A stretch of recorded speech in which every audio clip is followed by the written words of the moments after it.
हम लोगों ने किया ही।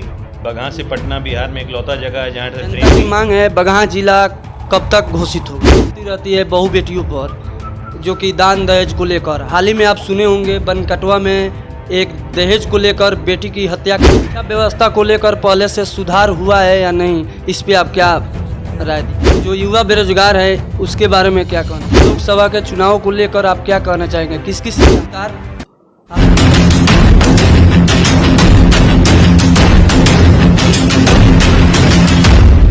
आप देख रहे हैं बघानी 24। हम अभी मौजूद है बगहा एक प्रखंड के छोटकी पट्टी में। आप लोगों को जिस शख्स से मिलाने जा रहे हैं ये पहचान का मोहताज नहीं है। आप लोग जानते होंगे ये 24 घंटे लोगों के सेवा में लगे रहते हैं। आइए इनसे सवाल कुछ करते हैं। सबसे पहले हमारे चैनल में आपका स्वागत है। चलिए, बहुत बहुत धन्यवाद, थैंक यू सो मच। क्या नाम हुआ आपका। मेरा नाम जय सिंह हुआ।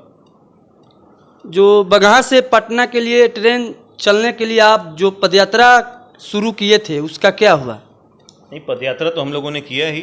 बगहा से पटना बिहार में इकलौता जगह है जहाँ से ट्रेन नहीं है। और पदयात्रा के बाद जब हम लोग की सुनवाई नहीं हुई तो हम लोग एक आंदोलन भी करने जा रहे थे, बड़ा आंदोलन करने जा रहे थे। लेकिन वो तारीख जो है 15 तारीख, उस दिन महागठबंधन का भी बैठक हो गया था, तो फिर उसको हम लोग स्थगित कर दिए। और बहुत जल्दी फिर से बगहा के लिए, क्योंकि बगहा एक इकलौता जगह है जहाँ से पटना के लिए एक भी रेलगाड़ी नहीं है, एक भी ट्रेन नहीं चलती है। और हम लोग एक बड़ा आंदोलन करेंगे और जब तक बगहा के लोगों को न्याय नहीं मिलेगा आगे लड़ेंगे। लड़ना तो हम लोग बचपन से लड़ रहे हैं, बचपन से लड़ना सीखा है। और जनता हित में तो लड़ाई हम लोग का कर्तव्य बनता है ना, हम लोग का दायित्व है। हम लोग विपक्ष में है तो जनता की आवाज़ को बुलंदी से उठाया जाएगा। जनता की मांग है बगहा जिला कब तक घोषित होगा।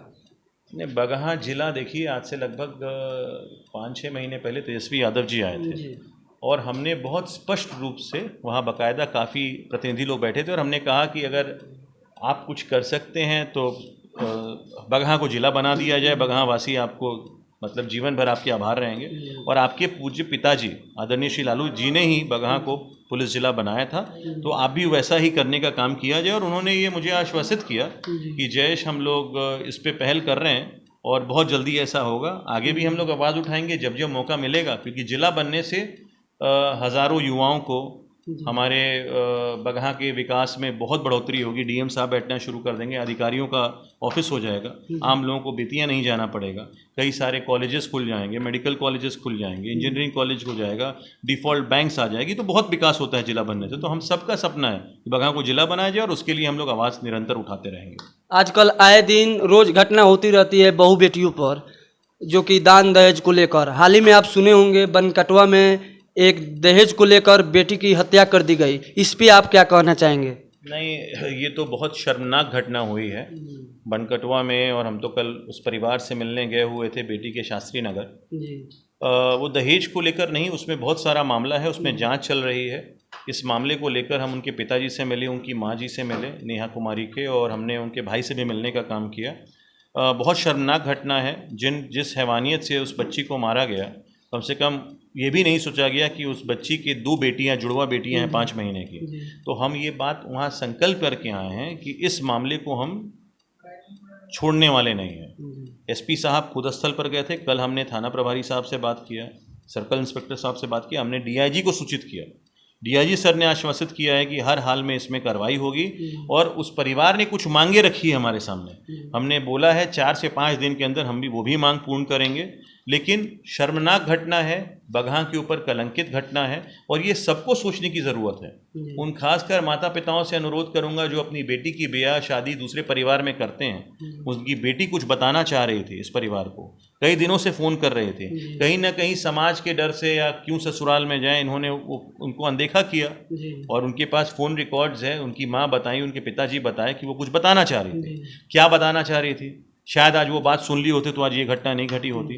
जांच का विषय है, जांच हो रहा है। जो भी दोषी होगा उसके ऊपर कार्रवाई होगी, उसको सजा दिलवाया जाएगा, ताकि आने वाले भविष्य में बगहा के अंदर बहु बेटियों का, बहनों का संरक्षण हो सके। और इसके लिए हम लोग निरंतर पीछे हटने वाले नहीं हैं। शिक्षा व्यवस्था को लेकर पहले से सुधार हुआ है या नहीं, इस पे आप क्या राय दीजिएगा। नहीं, इस पे तो आप लोग जानते हैं, आप लोग ज़्यादा घूमते हैं, मीडिया वाले लोग हैं। शिक्षा व्यवस्था पे सुधार जहाँ जहाँ बगहा में, मैं तो अपने विधानसभा की बात करूँगा, कुछ स्कूलें थी जो जर्जर हो गई थी, उसमें मुझे लगा कि बच्चों के ऊपर शायद कोई घटना ना हो जाए, तो हमने इमीडिएटली उसको डीओ साहब को बताने का काम किया, डिस्ट्रिक्ट एजुकेशन ऑफिसर को। उन्होंने दूसरा जगह तुरंत दिलाया, उसको अबैंडन किया।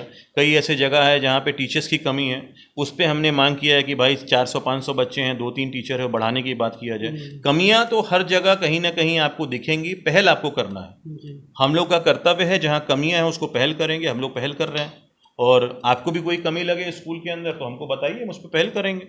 हाँ, तो जो युवा बेरोजगार है उसके बारे में क्या कहना चाहेंगे? उसके बारे में हम क्या बोलेंगे? उसके बारे में आप देश के प्रधानमंत्री जी से पूछिए, जिन्होंने संकल्प लिया था आज से 9 साल पहले कि हर साल 2 करोड़ युवाओं को नौकरी देंगे। अगर आज 2 करोड़ युवाओं को नौकरी मिल रही तो 9 साल हो गया। ये लोग 9 साल बेमिसाल दिखा रहा है।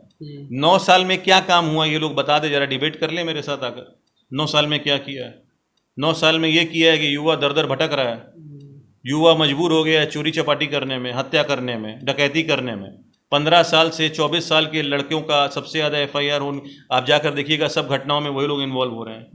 किस बात का 9 साल बेमिसाल? किसान दर दर भटक रहा है, रो रहा है, किसानों के ऊपर FIR हो रहा है। काला कानून को पास करने का इन लोगों ने रणनीति बना लिया था, कितने किसानों का बलिदान हो गया। किस 9 साल की बात करते हैं ये लोग? कहीं 9 साल बेमिसाल नहीं है। देश को अच्छे दिन के वादे किए गए थे, देश ने इतने बुरे दिन अपने जीवन में नहीं देखे होंगे। हर कोई परेशान है। मध्यम वर्ग का व्यक्ति से जाकर बात कीजिए, उसकी रीढ़ की हड्डी टूट गई है। इस महंगाई में 200 रुपये लीटर वो कड़वा तेल खरीद रहा है। छड़ सीमेंट का दाम देखिए जहाँ कहाँ जाकर छुआ हुआ है। आप किसकी बात कर रहे हैं? डीजल पेट्रोल की दाम देखिए कहाँ से कहाँ चला गया। हवाई जहाज और ट्रेन का देखिए, सब कुछ तो निजीकरण वो प्राइवेट कंपनीज को दे रहे हैं ये लोग। कौन प्राइवेट है? कौन उसका मालिक है? अडानी को बना रहे हैं मालिक।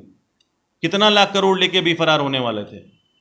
क्यों बैंक उसको बचाने के लिए लोन देना शुरू कर? 30,000 40,000 करोड़ लोन दे रहा है SBI बैंक। किस माध्यम से? क्यों कौन पैरवी कर रहा है? ये सब तो हम सबको समझने की जरूरत है ना। पर कैपिटा इनकम आदमी का खत्म हो रहा है। लोग जितना कमा नहीं रहा उससे ज़्यादा पैसा उसका खर्च हो रहा है इस महंगाई में। एजुकेशन, आम बच्चों को पढ़ाने के लिए माता पिता परेशान है, फीस इतना हाई हो गया। कहाँ कौन सा क्या हुआ है 9 साल में? अच्छा हमको बताइए साहब। उज्ज्वला योजना बताते हैं, सिलेंडर किए सस्ता, उसकी भी हवाई ली। आज क्या हाल हो गया है सिलेंडर का? लोग वापस लकड़ी पे खाना बनाने के लिए मजबूर हैं। किस 9 साल बेमिसाल की बात कर रहे हैं साहब आप? 2024 के लोकसभा के चुनाव को लेकर आप क्या कहना चाहेंगे? किसकी सरकार बनेगी?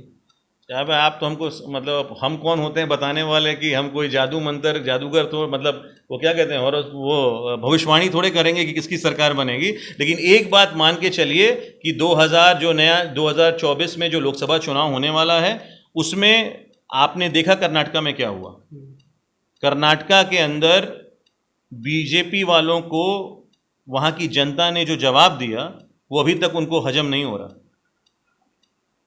पैसे का तंत्र, प्रशासनिक तंत्र, आयोग, ये जो कमीशन होता है इलेक्शन कमीशन, और मीडिया तंत्र, चारों तंत्र इनके साथ थे कर्नाटका के अंदर। उसके बाद उनको जो जवाब मिला है ये बीजेपी वालों को हजम नहीं हो रहा। इसलिए नहीं हजम हो रहा क्योंकि वहां की जनता जाग चुकी है। कर्नाटका की जनता जान गई है, पढ़ी लिखी जनता है, जात पात में नहीं पड़ती। वो समझ गई है कि अगर ये अच्छे दिन वाले जो लोग हैं इसी तरह अच्छे दिन दिखाएंगे तो आने वाले समय में रोटी रोटी की लड़ाई होगी। इसलिए आप लोग भी जान जाइए, सचेत हो जाइए। आप लोग युवा हैं जितने लोग यहाँ बैठे हुए हैं, कि अगर आपको अच्छे दिन देखने हैं तो सबसे पहले आप समझिए कि देश के साथ क्या हो रहा है, कितना बड़ा धोखा देश के साथ हो रहा है। और अगर हम लोग नहीं बताएंगे तो कौन बताएगा? इसलिए पढ़े लिखे लोगों को जागरूक होने की जरूरत है। और अब जुमलेबाजी में नहीं आना है, असलियत में जाना है। भाई 9 साल बेमिसाल बता रहे हो, 9 साल में क्या किया तुम लोगों ने, हम लोगों को बताओ। आज हमारे बिहार में 9 साल में किसान कहां पहुंचा है?